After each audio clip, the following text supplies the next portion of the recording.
Students, मेरे पास आपके लिए एक अनाउंसमेंट भी है वैसे, कि ये जो असाइनमेंट्स है, प्रोजेक्ट है, लॉग बुक है, जो भी आपका है ना असाइनमेंट्स वगैरह, ये प्रशांत सर आपकी जो क्लास लेंगे उसमें सब कुछ डिस्कस करेंगे, ठीक है?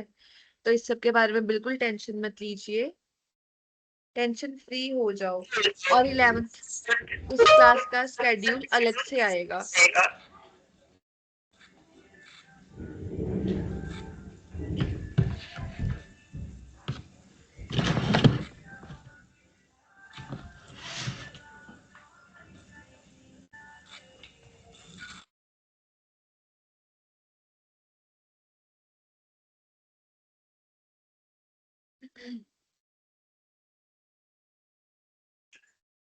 stars and जब आप क्लास लीव कर रहे होंगे तो उसे बता दीजिएगा कि 11th क्लास का शेड्यूल अलग से आएगा, जिसमें असाइनमेंट, रिपोर्ट, लॉग बुक, इन सारी चीजों के बारे में आपको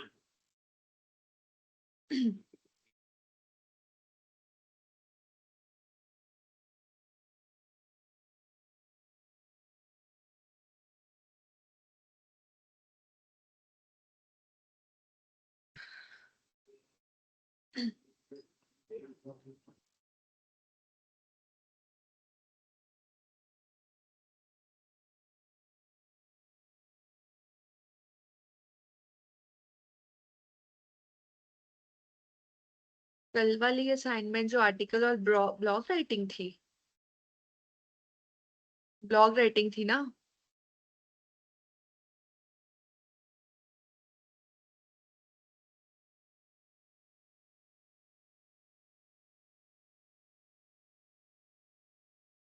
चलो, अब मेरे को पहले तो बताओ कि पीपीटी दिख रही है ना सबको?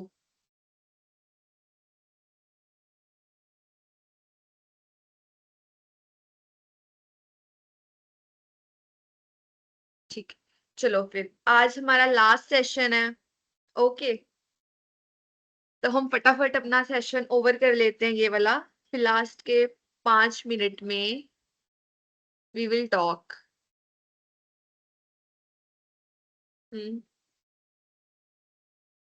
माइक का असिस्ट देती हूँ। चलो, सो गाइस, आज का हमारा टॉपिक है क्रिएटिव राइटिंग। अच्छा, मेरे को बताओ, सबसे पहले मुझे बताओ, इमेजिन करना किसको किसको किसको किसको बहुत पसंद है? इमेजिनेशन किसकी बहुत स्ट्रांग है और किसको इमेजिन करना बहुत अच्छा लगता है? मैम सभी को। सभी को? यस मैम, इमेजिनेशन में तो मैम पूरा दुनिया समाया हुआ है। मुझे भी बहुत अच्छा लगता है मैम। सबको बहुत अच्छा लगता है। Yes ma'am. ओके, ओ हमारे सेशन ऑब्जेक्टिव है आज के, हम क्रिएटिव राइटिंग का बेसिक समझेंगे कि क्रिएटिव राइटिंग होती क्या है, स्टोरी टेलिंग क्या होती है, स्टोरी टेलिंग टेक्निक्स, उसके फीचर्स, कैरेक्टरिस्टिक्स क्या होते हैं, डिफरेंट राइटिंग स्टाइल्स देखेंगे।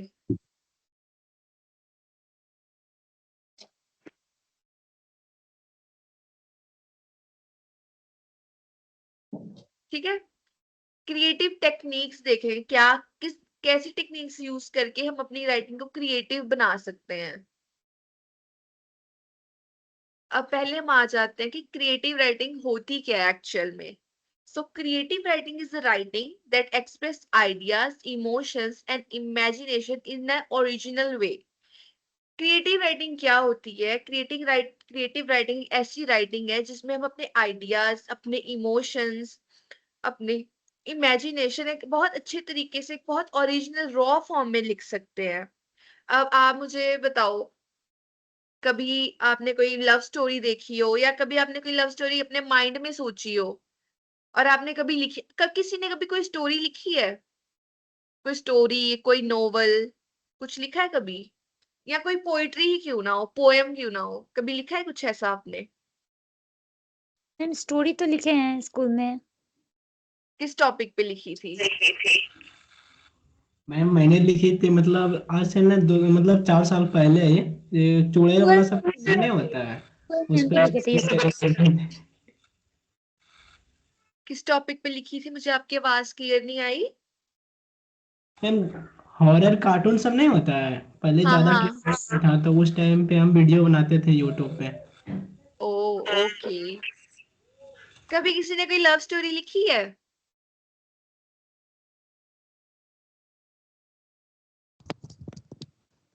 नो मैम, कभी टाइम ही नहीं मिला रोमांस के बारे में सोचने का। इससे ओके मैम कोई चलो। बताएगा भी। क्या कह रहे हो अक्षय? बोले कोई लिखा भी होगा ना, या भी होगी लिखी होगी तो बताएगी नहीं, या फिर नहीं बताएगा। सही बात है।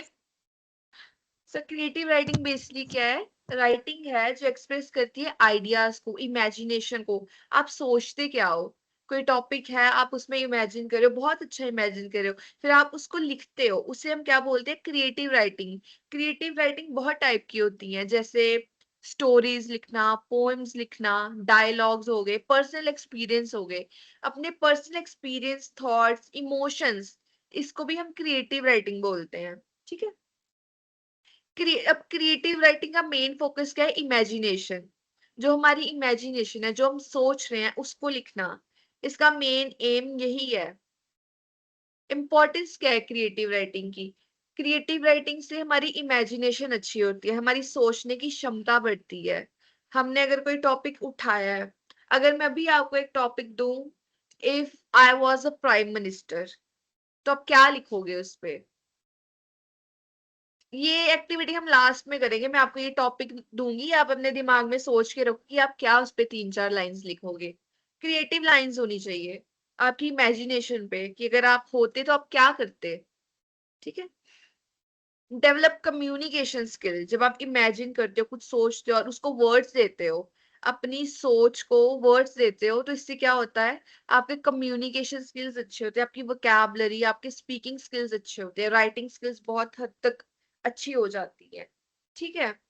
Express emotions and idea. आप अपने इमोशंस, अपने आइडियाज अच्छी तरह से एक्सप्रेस कर पाते हो, बढ़िया तरीके से आपको एक्सप्रेस कर। अब कई कुछ लोग होते हैं जिनको एक्सप्रेस नहीं कर, वो फील तो बहुत कुछ करते हैं, सोचते तो बहुत कुछ है, पर उनको उनको उन इमोशंस को वर्ड्स देने नहीं आते, उनको बोलना नहीं आता कि किसी से कैसे बात करी जाए, किसी को कैसे अपनी फीलिंग्स, अपने इमोशंस कैसे बताए जाए। ठीक है। तो क्रिएटिव राइटिंग से क्या होता है?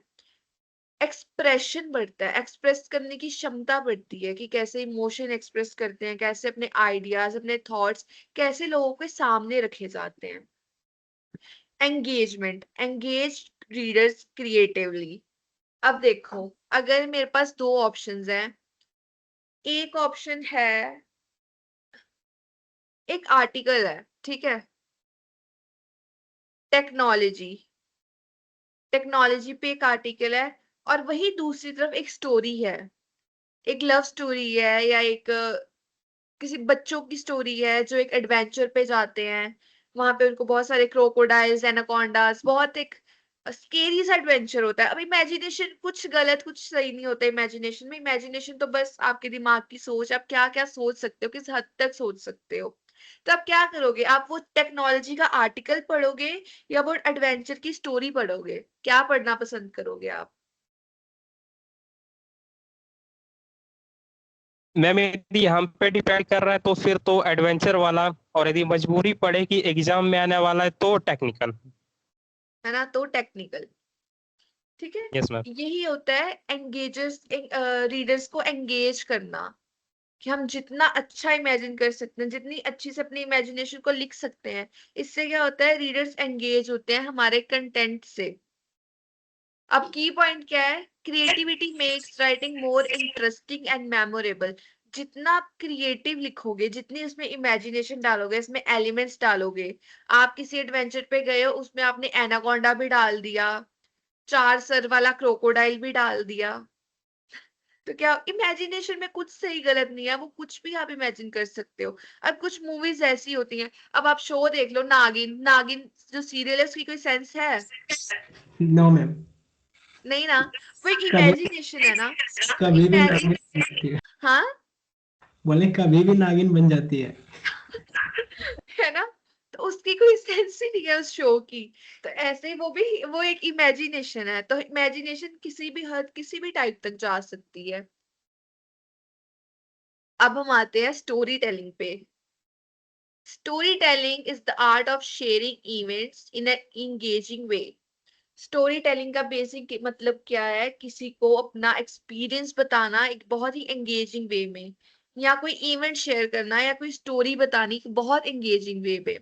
अब स्टोरी टेलिंग के एलिमेंट्स क्या होते हैं? एक स्टोरी टेलिंग तो हो गया ना, किसी को बताना, कोई इवेंट शेयर करना, कोई एक्सपीरियंस शेयर करना, कोई स्टोरी शेयर करना। अब स्टोरी के एलिमेंट्स क्या है? स्टोरी में क्या क्या रहता है, क्या क्या होता है? सबसे मेन चीज है स्टोरी, कैरेक्टर्स के बिना तो स्टोरी बन ही नहीं सकती, है ना? कैरेक्टर्स होंगे, लड़के होंगे, बच्चे होंगे, लड़कियां होंगी, घर वाले, बूढ़े, बहुत कैरेक्टर्स हो सकते हैं एक स्टोरी में। प्रोटैगनिस्ट होता है, एंटैगनिस्ट होता है। प्रोटैगनिस्ट का मतलब है जो पॉजिटिव कैरेक्टर होता है, एंटैगनिस्ट का मतलब है जो एक नेगेटिव कैरेक्टर होता है, ठीक है? ऐसे कैरेक्टर्स होते हैं स्टोरीज में। फिर सेटिंग, सेटिंग का मतलब है जहाँ पे वो स्टोरी, जहाँ पे वो इवेंट या वो एक्शन हो रहा है, किस जगह पे हो रहा है, किस सेटिंग में हो रहा है। प्लॉट का मतलब है, ये देखो, plot is the sequence of events in story. उस स्टोरी में कितने सीक्वेंस आए, किस इवेंट के बाद क्या इवेंट हुआ। जैसे आज एक्सीडेंट हुआ, कल वो ठीक हो गया, फिर उसकी याददाश्त चलेगी, फिर उसका दोबारा एक्सीडेंट हो गया। ये प्लॉट्स होते हैं, और एक स्टोरी में प्लॉट्स बदलते रहते हैं, और प्लॉट्स के बिना स्टोरी इनकम्प्लीट है, ठीक है? कैरेक्टरिस्टिक इंपॉर्टेंट है, बिना कैरेक्टरिस्टिक्स के स्टोरी नहीं बन सकती। सेटिंग, वो स्टोरी कहाँ पे प्लेस कर रही है, किस जगह पे हो रही है, क्या सराउंडिंग है उसकी, इसको हम बोलते हैं सेटिंग। प्लॉट, कभी कभी बोलते हैं यार इसका प्लॉट ट्विस्ट बहुत अच्छा था। कभी कभी हमें पता, कभी कभी तो स्टोरीज बहुत प्रेडिक्टेबल होती हैं कि हाँ अब इसके बाद यही होगा। कभी कभी आप मूवी देखते हैं, आपने बोला होगा ना यार कि इसके बाद अब ये होगा, देखना। और कुछ स्टोरीज या कुछ मूवीज ऐसी होती है जिसमें आप प्रिडिक्ट नहीं कर पाते कि इसका अगला प्लॉट क्या होगा, उसको हम बोलते हैं प्लॉट ट्विस्ट आ जाना। ये एक्सपेक्ट कुछ और करा था पर हो कुछ और गया, इसको क्या बोलते हैं? Plot twist.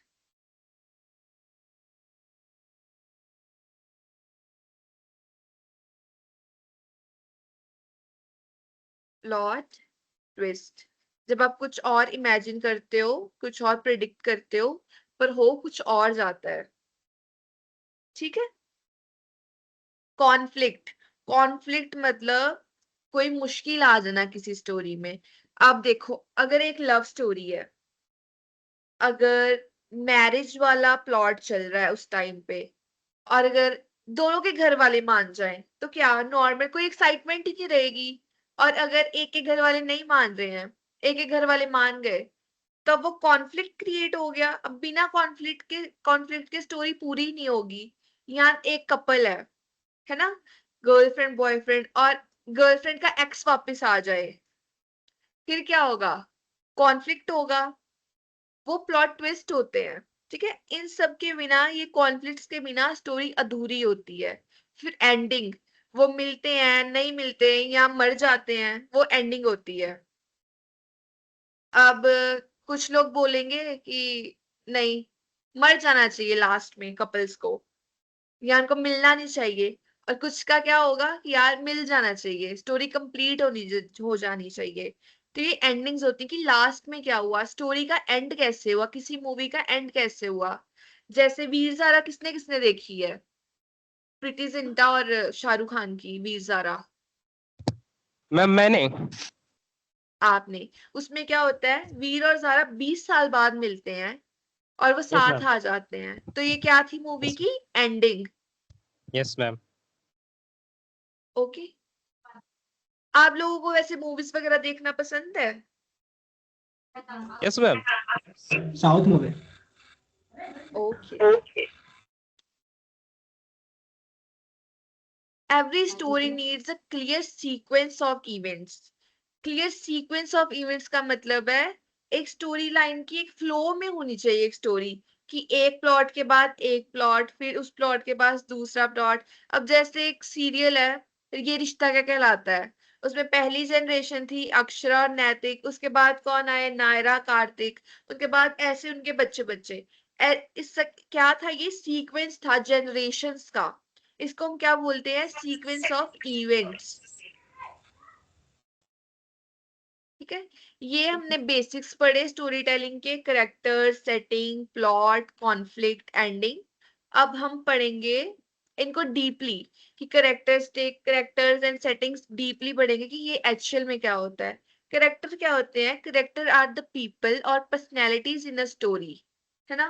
कोई भी मूवी देखोगे, जैसे वीर ज़ारा में वीर और ज़ारा करेक्टर थे, फिर जो रानी मुखर्जी का करेक्टर आया था इंटरवल के बाद, ऐसे करेक्टर्स, ये जो लोग हैं उस मूवी में जो लोग हैं उनको हम क्या बोलेंगे, करेक्टर्स। फिर सेटिंग क्या होता है, setting is the place and time where the story happens. जैसे वीर ज़ारा कहाँ प्लेस, जो उसका आधा पार्ट था वो पाकिस्तान का था, आधा जो स्टार्टिंग का था वो इंडिया में था। तो वो क्या थी, स्टोरी की सेटिंग थी, एक विलेज की सेटिंग थी। फिर पाकिस्तान में किस सेटिंग थी, वो जब रेन वाला सीन, जब वीर वापस आता है, वो जो दरगाह वाला सीन होता है, जब बहुत सारा बारिश हो रही थी, वो सेटिंग थी उस सीन की।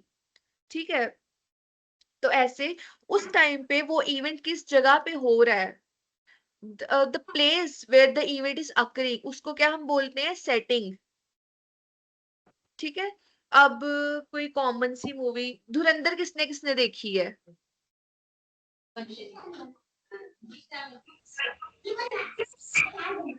मैंने। कौन बोल रहा है मैंने,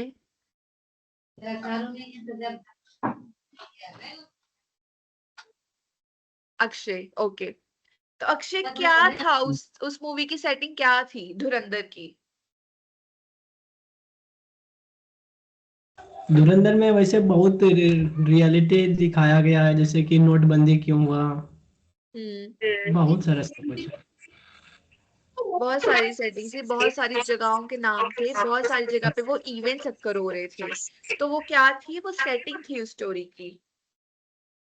अब देखो example, a student studying in a village school during a rainy day. वो स्टडी कहाँ पे कर रहा है, स्टार्ट अफगानिस्तान एंड पाकिस्तान। बिल्कुल बिल्कुल सही बोला।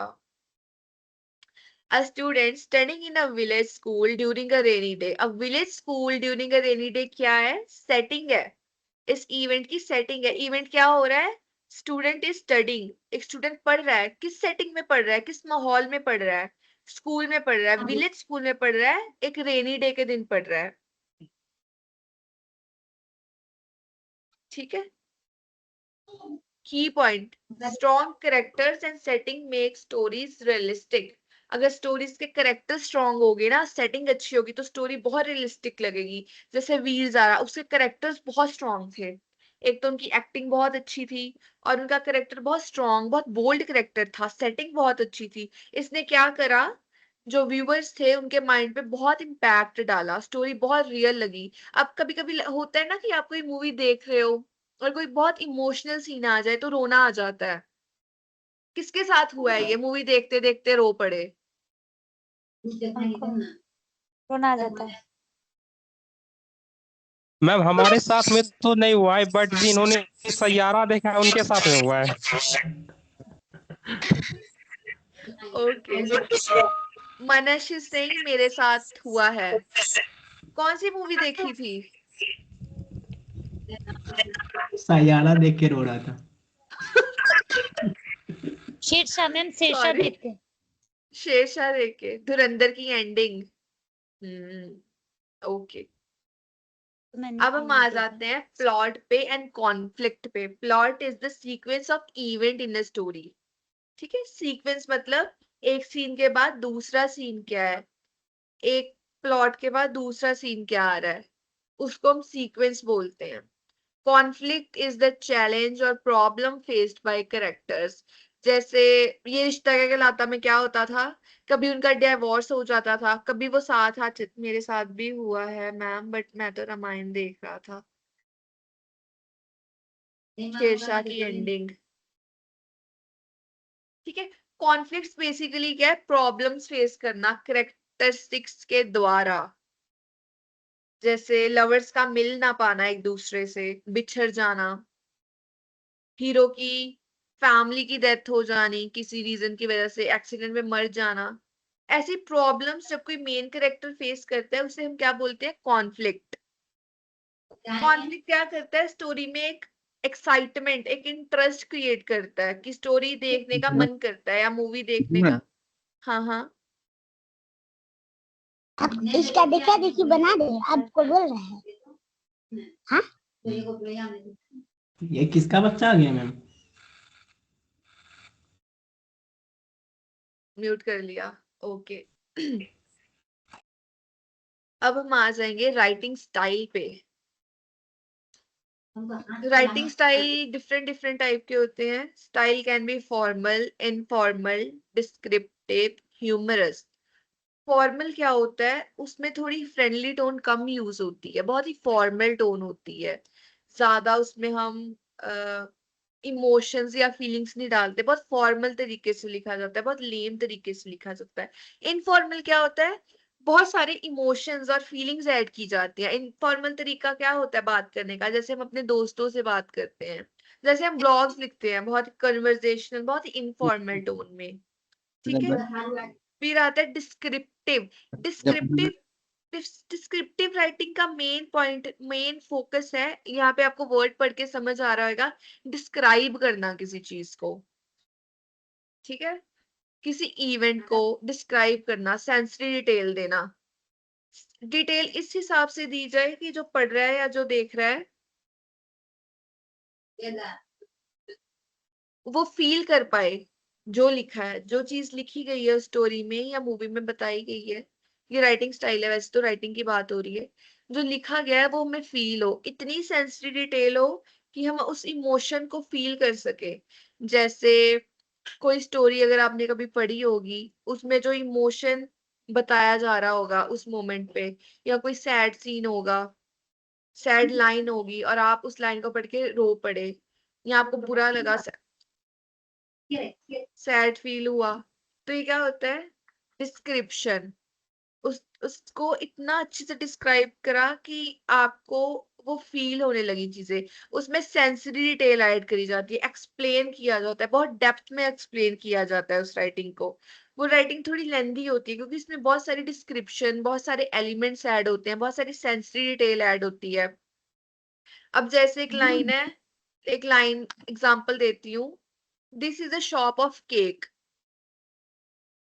अगर अब मैं इस लाइन को लिखूं ऐसे, the pastry shop was smelling so delicious that my mouth started watering and I wanted to consume that cake। अब इससे क्या होगा? मेरे को वो सेंसेशन फील होगा कि cake was smelling so good that the character was wanting to eat it। अब जैसे अगर आप कोई रोमांटिक नोवेल पढ़ रहे हो, है ना, कोई लव स्टोरी पढ़ रहे हो, तो कभी कभी क्या होता है ना, जो सिंगल लोग होते हैं तो वो सोचते हैं कि यार हमारे पास भी कोई पार्टनर होना चाहिए था। कभी सोचा है ऐसा कोई रोमांटिक नोवेल पढ़ते वक्त कि यार मैं क्यों सिंगल हूँ, मुझे भी मिंगल होना है? कभी सोचा है ऐसा? यस मैम, मेरा फ्रेंड सोचता है रोज। ये आप अपने फ्रेंड की बात नहीं करते, अपनी बात करते हो अक्षय, मुझे पता है सब।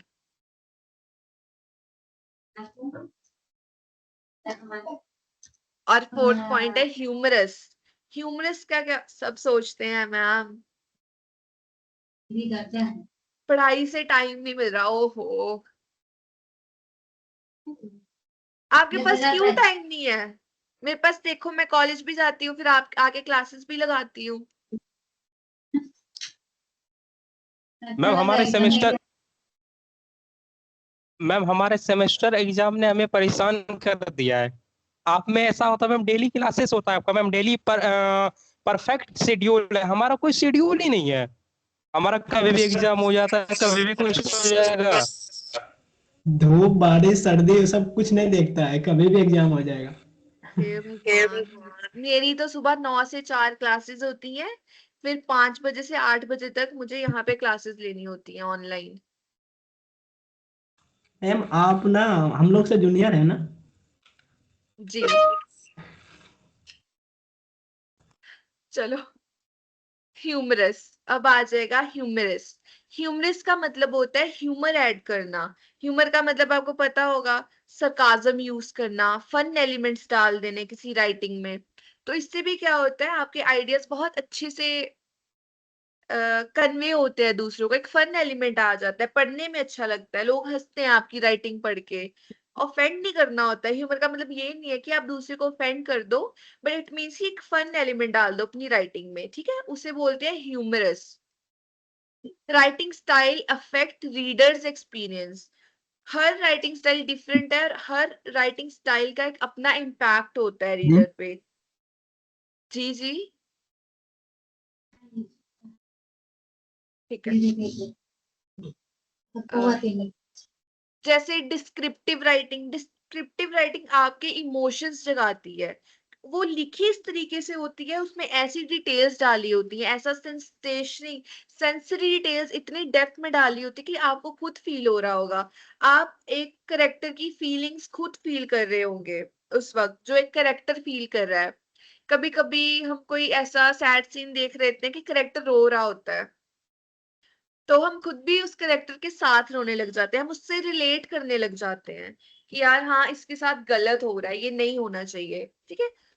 उसका एक अलग तरीके का इम्पैक्ट होता है रीडर पे, फॉर्मल का इम्पैक्ट अलग होता है, ह्यूमरस का इम्पैक्ट अलग होता है। कुछ लोग ऑफेंड हो जाते हैं ह्यूमर से। अब कई हमारे दोस्त ऐसे होंगे कॉलेज में, क्लास में, या लोग ऐसे होंगे जो सरकाज़म में बहुत बात करते हैं, पर कुछ लोग सेंसिटिव होते हैं तो वो बुरा मान जाते हैं, ह्यूमर नहीं समझते। और I think below the belt भी नहीं जाना चाहिए ह्यूमर के नाम पे, सरकाज़म के नाम पे बिलो द बेल्ट भी किसी को नहीं हिट करना चाहिए इतना। हर चीज एक लिमिट में अच्छी लगती है, राइट। अब क्रिएटिव राइटिंग की टेक्निक्स क्या है? पहला है ब्रेनस्टॉर्मिंग। ये बार बार आता है, हर राइटिंग में आएगा। लिखने से पहले सोचना, सो दैट आपके एरर्स कम हो, आपको लिखने के दौरान ना सोचना पड़े, ठीक है। तो अपने आइडियाज को ब्रेनस्टॉर्म करना बहुत जरूरी है, उनको लिस्ट करना बहुत जरूरी है, ठीक है। तो हमेशा कुछ भी लिखने से पहले ब्रेनस्टॉर्म करो, सोचो कि आप किस टॉपिक पे लिखने वाले हो, आप किन आइडियाज को उस राइटिंग में लिखोगे, उसको अच्छे से सोचो, लिस्ट करो। लिस्टिंग बहुत जरूरी है, ठीक है। क्योंकि अगर आपने ब्रेनस्टॉर्म कर लिया एक बार, तो उसको लिस्ट कर लो, सो दैट आप अपना आइडिया, अपना कंटेंट भूल ना जाओ, फिर उसको इजीली लिख लो। Okay my dear class. Yes ma'am. Okay ma'am. Observe daily life. अपने आसपास की सराउंडिंग देखो, क्या चल रहा है, उससे आपको बहुत सारे आइडियाज मिलेंगे, ठीक है।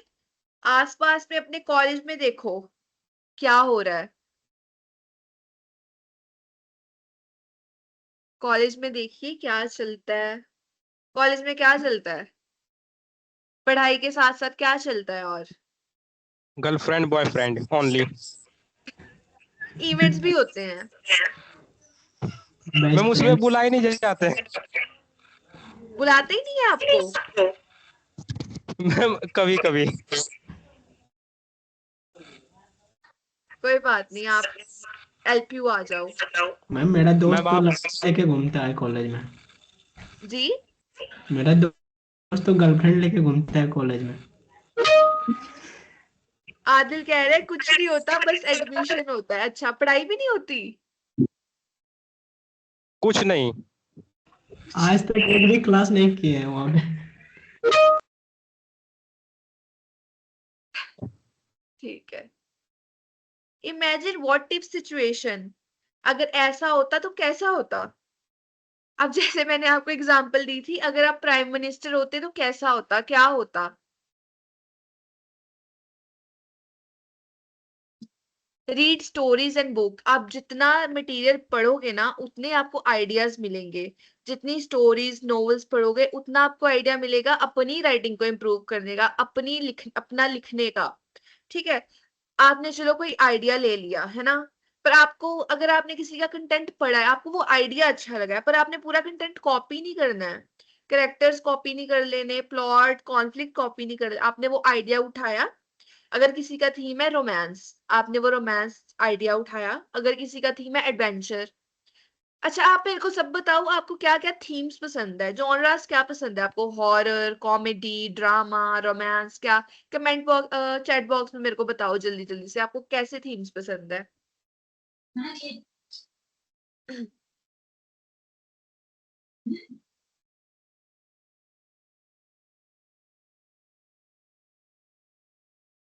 Horror, same same Roshan. Adventure, comedy, romance, travel, comedy, adventure, romantic, horror. ये जो हॉरर बोल रहे हैं ना, ये मेरी साइड है सारे।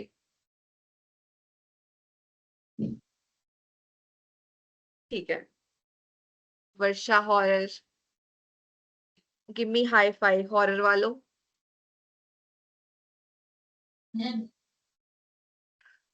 ठीक है। तो आप जितना पढ़ोगे उतना आपको आइडिया आएगा, उतना आप अच्छा लिख पाओगे। ठीक है।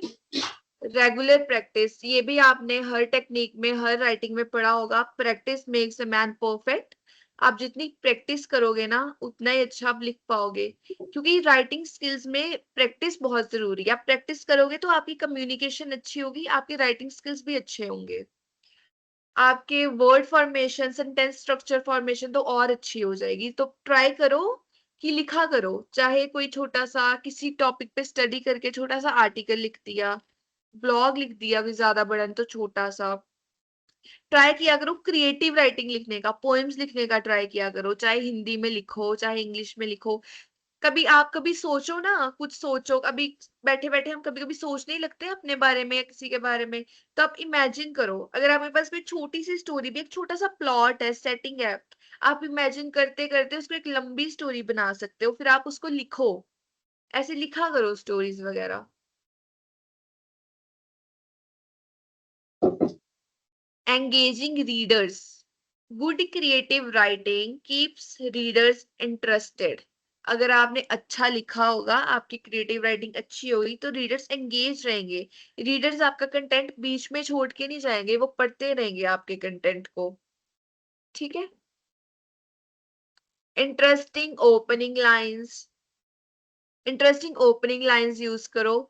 जैसे लिखो, on one day something strange happened. एक दिन कुछ बहुत ही स्ट्रेंज हुआ मेरे साथ। तो ये क्या होगा, एक इंटरेस्ट बना देगा रीडर के माइंड में कि क्या ऐसा स्ट्रेंज हुआ जो इसने अपनी स्टोरी में लिखा है। तो रीडर क्या करेगा, आपका कंटेंट पढ़ेगा।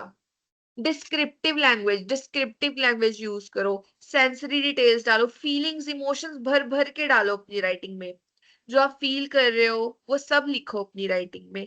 इससे क्या होगा, आपके जो कंटेंट को रीडर्स फील कर पाएंगे, आपके करेक्टर्स के साथ रीडर्स एंगेज कर पाएंगे, कनेक्ट, इमोशनल लेवल पे कनेक्ट कर पाएंगे। कभी कभी ऐसा होता है ना, हम कोई सीरीज देख रहे होते हैं और वो इतनी अच्छे से डिस्क्राइब, इतनी अच्छी एक्टिंग होती है, इतना अच्छा प्लॉट सेटिंग होता है किसी सीरीज का, कि जब वो सीरीज खत्म होती है ना, तो हमें ऐसा लगता है यार कुछ ना कुछ तो मिसिंग है। मतलब we start missing the characters. ऐसा हुआ होगा शायद आपके साथ, आई डोंट नो, पर मेरे साथ तो बहुत होता है। तो try to use descriptive language, describe करने की कोशिश करो, इमोशंस डालने की कोशिश करो अपनी राइटिंग में। अब इमोशनल कनेक्शन बहुत जरूरी है। जब तक आप इमोशंस नहीं डालोगे ना अपनी राइटिंग में, डिस्क्राइब नहीं करोगे चीजें, इवेंट्स डिस्क्राइब नहीं करोगे, उस मोमेंट पे वो करेक्टर क्या फील कर रहा था, उसकी क्या हालत थी, अगर वो परेशान था, सैड था, रो रहा था, तो आप उसको डिस्क्राइब करोगे अच्छे से, सो दैट आपके जो रीडर्स है वो भी इमोशनली कनेक्ट कर पाए आपकी राइटिंग के साथ, करेक्टर्स के साथ। Suspense and curiosity. अब सस्पेंस रखना बहुत जरूरी है, फटाफटा से सारी स्टोरी अनफोल्ड नहीं कर देनी है कि प्लॉट भी आ गया, ट्विस्ट भी आ गया, कॉन्फ्लिक्ट भी आ गया, सब एक साथ नहीं डाल देना, धीरे धीरे से। इतना धीरे धीरे भी नहीं कि बोर ही हो जाए पढ़ने वाला। जैसे इंडियन टेलीविजन सीरियल्स में होता है, एक सीरियल को कितने 10-10 साल तक लटका के दिखते हैं वो। ऐसा नहीं करना है, कोई नहीं देखेगा, कोई नहीं पढ़ेगा आपकी रीडिंग। सस्पेंस रखो, थोड़ी देर के लिए रखो, फिर उसको अनफोल्ड कर दो। Readers stay engaged when story feels exciting and relatable. Readers तब एंगेज रहते हैं जब आपकी स्टोरी एक्साइटिंग और रिलेटेबल हो. ठीक है. Using descriptive writing very important. Describing writing help reader imagine scenes clearly. आप अगर इमोशंस डालोगे ना, अच्छे से उस सीन को इलेबोरेट करोगे कि उस सीन में हो क्या रहा था डेप्थ में, तो इंडियन सीरीज में तो मून को भी जमीन पे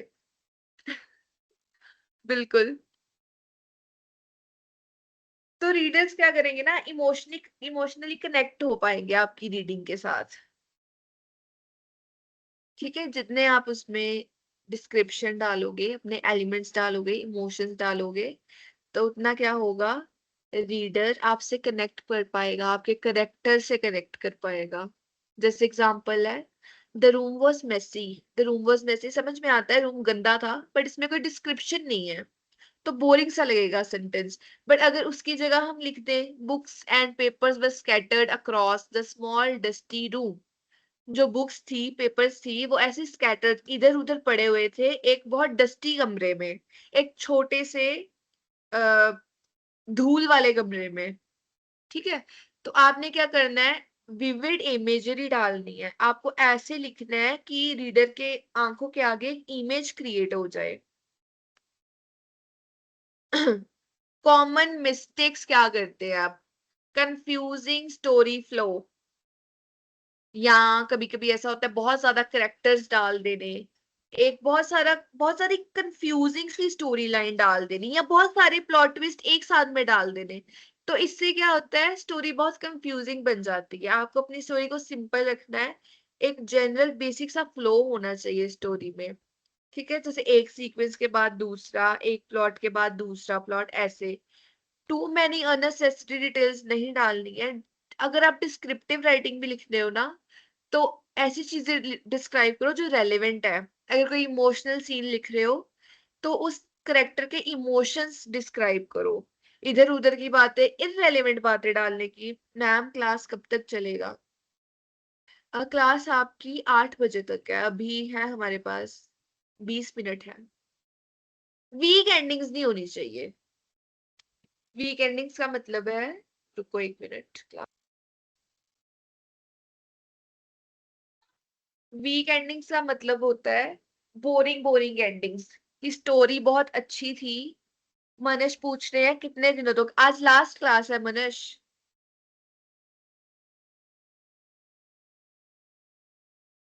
रिपीटेटिव आइडियाज को रिपीट नहीं करना है. ठीक है. प्लॉट्स रिपीट नहीं करने हैं. अगर आप एक ही आइडिया को बार बार उसी स्टोरी में डालते जाओगे तो स्टोरी बोरिंग हो जाएगी. Keep story simple, organise and meaningful. कोशिश करो स्टोरी को सिंपल रखो, एक ऑर्गेनाइज्ड फॉर्म में लिखो, और मीनिंगफुल हो. इधर उधर की बात ना. अगर तो आप इमेजिनेशन लिख रहे हो, फिर तो अच्छा है, फिर तो आप कुछ भी लिखो, अच्छा लगेगा. पर इतना भी कुछ भी मत लिख देना कि उसका कोई मीनिंग ही ना आए. Practice session. Okay. Creative writing practice activity क्या है, पहले हम डिस्कस कर देते हैं. चलो, अब टाइम आ गया है अपने आप को अनम्यूट करने का. सो पहला क्वेश्चन है हमारा, what is creative writing? Okay class.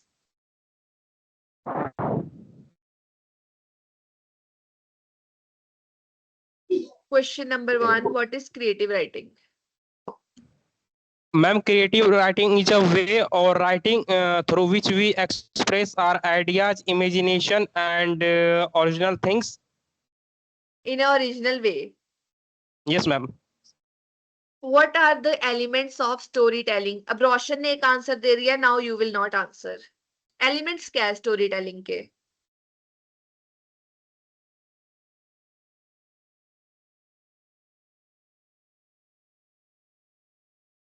अगर कोई बोलना नहीं चाहता तो चैट बॉक्स में लिख दे, no problem. Character setting, plot, और क्या था, कैरेक्टर सेटिंग, प्लॉट और कॉन्फ्लिक्ट, हाँ मैं कॉन्फ्लिक्ट। ये देखो, हेलो कैरेक्टर सेटिंग प्लॉट, ठीक है, ये होते हैं हमारे स्टोरी टेलिंग के basic elements.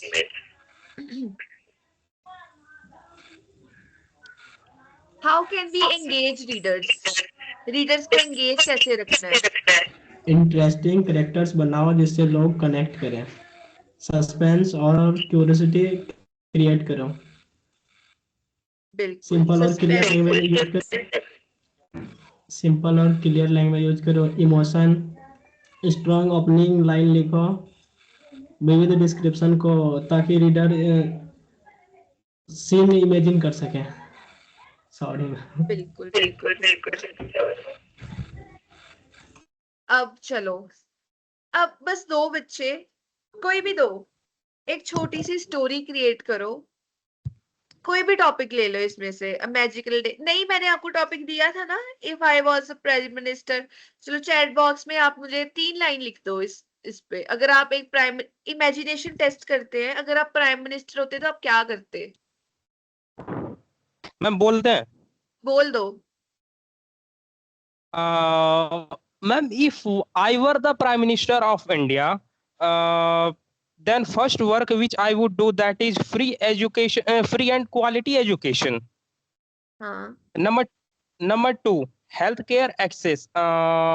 In this series, I would build some modern hospitals and provide 24/7 ambulance facility, especially in rural areas of India. Number three, strong security. For this, I would provide strength to Indian Armed Forces and Indian paramilitary forces also. And about global relation, I would make a friendly relation with each and every country, a friendly country like Germany, USA, Russia, etc. And one more thing which I would do definitely, that is help farmer. help farmers, okay. Yeah, help farmer or support farmer. In this, for this, I would introduce new technology to help farmers. Very Okay, ma'am. good. Okay, next. That's all. मैं बोलूं क्या ma'am? जी जी बोलो। देखिए, अगर किसी जादुई पल में मुझे भारत का प्रधानमंत्री बनने का मौका मिलता तो पहले तो मैं कुछ देर तक के लिए ठहरता, मस्त कुर्सी पे बैठकर कुछ देर सोते हैं। सॉरी मैम, क्योंकि यह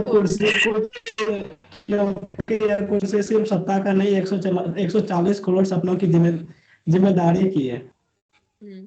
समझ रहे हैं मैम? सबसे पहले, फिर उसके बाद काम करते हैं शिक्षा, मेरी पहली प्राथमिकता, उसके बाद स्वास्थ्य, हर नागरिक का अधिकार, पर्यावरण पे, फिर न्याय बिना देरी के।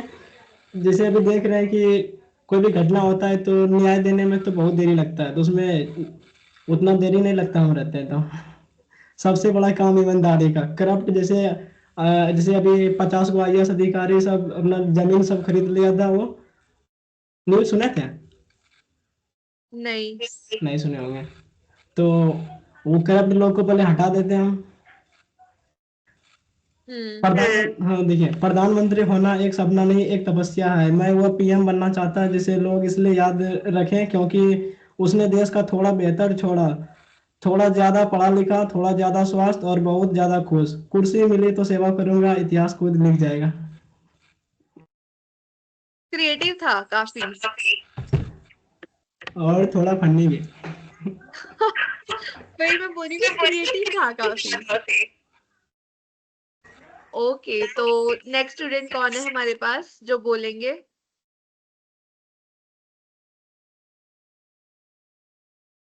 मैम बोले? जी जी बोलो।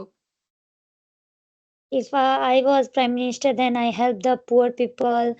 I focus on the study.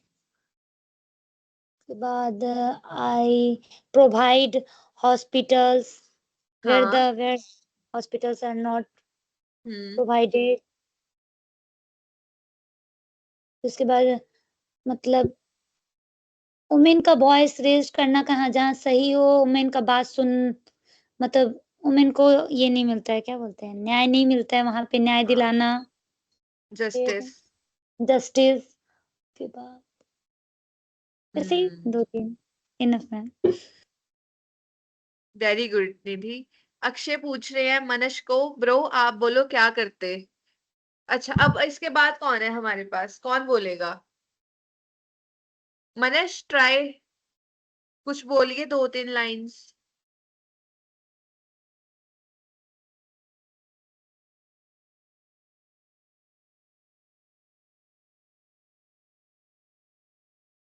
बस 3 स्टूडेंट्स, ये मेरा परम मित्र है। ओके ओके, ठीक है। बस 3 रिस्पॉन्स ही, और कोई नहीं बोलेगा? आदिल, वर्षा, और कौन कौन है हमारे पास? मैम और कुछ छूट गया था, बोले? हाँ बोलो। इंटरनेशनल रिलेशन और बेहतर बनाते हैं। हाँ, सब वीक में तो एक बार क्या बोलते हैं, इंटरनेशनल टूर पे जाते हैं। इंटरनेशनल टूर्स पे जाते हैं रिलेशंस अच्छे करने के लिए। हाँ, यस मैम। ओके ठीक है। अली, अनवर, चंद्र, दीक्षा, खुशी, कोमल, मनश, मुस्कान, निधि का हो गया, प्रिया, रिद्धिमा, शबनम, वर्षा।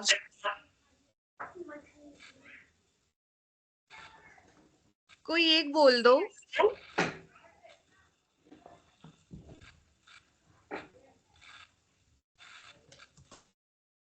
शर्मा रहे हो?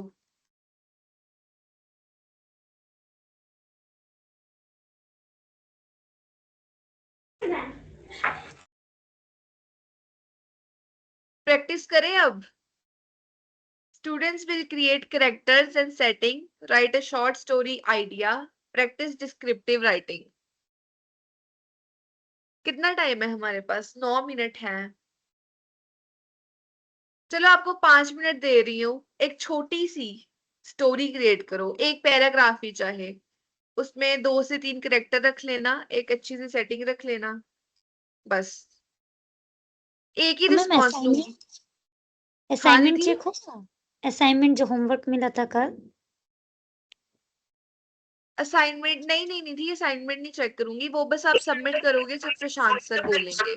वो मैंने आपको बताना था कि आपका जो 11th क्लास है ना, वो उसका शेड्यूल अलग से आएगा, ठीक है? और वो वो तो क्लास कल आपकी मैम हम लोग कल 7 नहीं में है। ये क्लास में है ना। मैम सुनिए ना, हम ब्लॉग लिखे थे, हम बोले थे ना असाइनमेंट में, कल वाला असाइनमेंट में ब्लॉग लिखने publish है। आपने पब्लिश करा ब्लॉग? हाँ मैम, स्क्रीन शेयर होता है, लिखे देखते हैं। किस पे लिखा ब्लॉग? बाली पे बाली, इंडोनेशिया। क्या क्या, आवाज नहीं आ रही। ट्रैवलिंग पे लिखे थे मैम, ट्रैवलिंग पे लिखे थे बाली इंडोनेशिया के बारे में। आवाज आ रही है? क्लियर नहीं आ रही।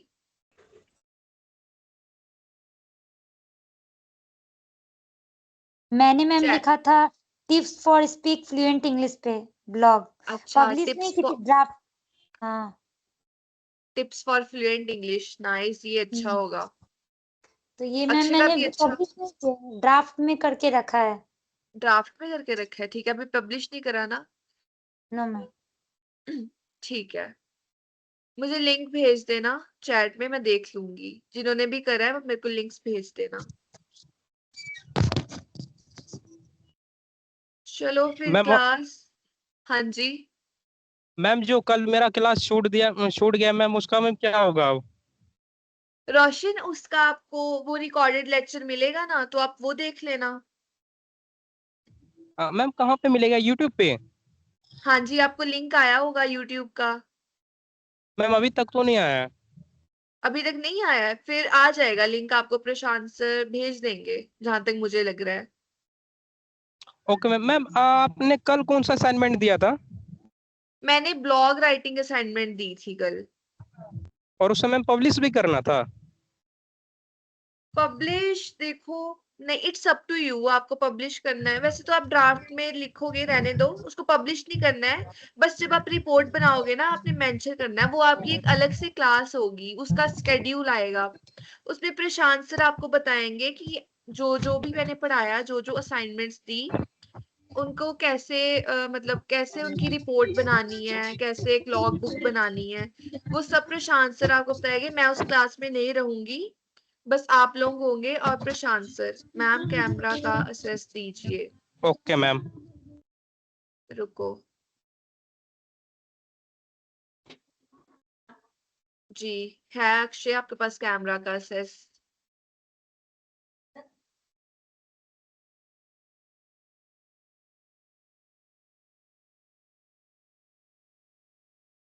ये देख लो, ये आपकी आज की असाइनमेंट है। इसमें आपने क्या करना है, एक स्टोरी बनानी है अपना खुद आइडिया सोच के, उसमें करेक्टर्स इंक्लूड करोगे, अच्छी सी सेटिंग दोगे, कॉन्फ्लिक्ट दोगे, ट्राई करना कि डिस्क्रिप्टिव लैंग्वेज यूज करो, सेंसिटिव डिटेल्स डालो, फीलिंग्स डालो करेक्टर की, और स्टोरी को ऑर्गेनाइज रखो, आइडियाज ऑर्गेनाइज रखो, इधर उधर मत भटके आपके ideas.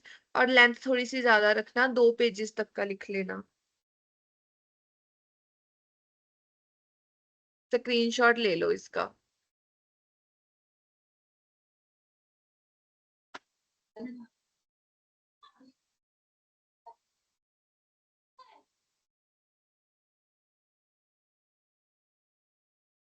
Take screenshot of your assignment.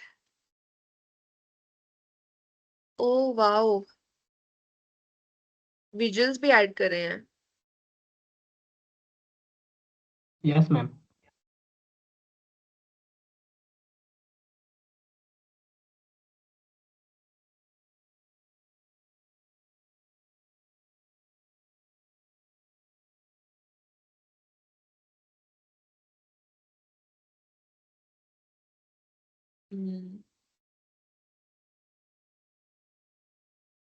अच्छा लिखा है Akshay, very good. A trip worth every penny, Bali, Bali पे लिखा है ना?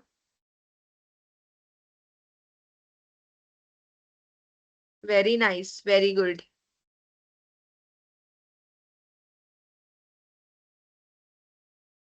Thank you ma'am. अब ये आपकी नई असाइनमेंट है, ये आपकी लास्ट असाइनमेंट है।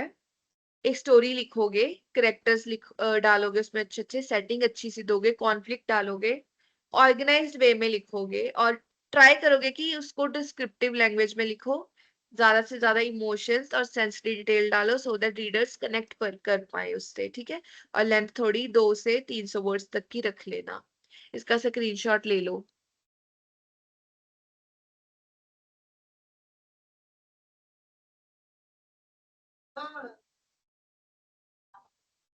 ओके, चलो ठीक है फिर, मैम दैट्स ऑल। हाँ जी, कैसा था, कैसा था मैम ब्लॉग? बहुत अच्छा था, बहुत। आपने जो विजुअल्स डाले हैं, इमेज डाली है, वो बहुत अच्छी थी बाली की। मेरी आंटी गई थी में, इसलिए हम बाली पे हाँ, लेके आए। बाली आपकी फेवरेट डेस्टिनेशन है?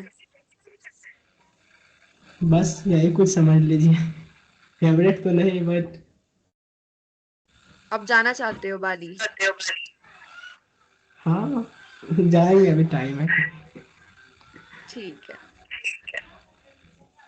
चलो। तो गाइज, आज आपकी लास्ट क्लास थी मेरे साथ, मेरे को बहुत अच्छा लगा आपके बैच को पढ़ा के। और सबसे शांत बैच है ये, बाकी बैचेस में मैं पढ़ाती हूँ, एंड ओ माय गॉड, पर आप लोग बहुत शांत हो।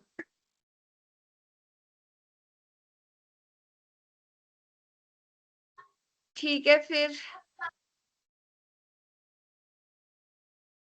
Okay bye, good night, take care, nice to meet you all.